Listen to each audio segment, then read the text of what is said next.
நீர்நிலைகள் பாதுகாப்பின் உறுதிமொழி. நீரின்றி அமையாது உலகு. மரம் நடுவோம், மழை பெறுவோம். மண்வளம் காப்போம். இயற்கை வளங்களை பாதுகாப்போம்.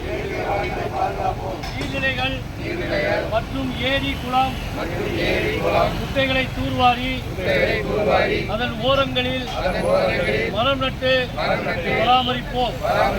நமது தலைமுறைகளுக்கு சுற்றுச்சூழல் சுகாதாரமாகவும் பாதுகாப்பாகவும் விட்டுச் செல்வோம். நம் குடும்பத்தில் திருமண நாள், பிறந்த நாளில் ஒரு மரம் நடுவோம் என சபதமேற்போம். பிளாஸ்டிக்கை தவிர்ப்போம். நமது தலைமுறைகளுக்கு மரத்தின் அருமையும் மரம் நடவும் எடுத்துரைப்போம். நாம் அனைவரும் ஒற்றுமையாக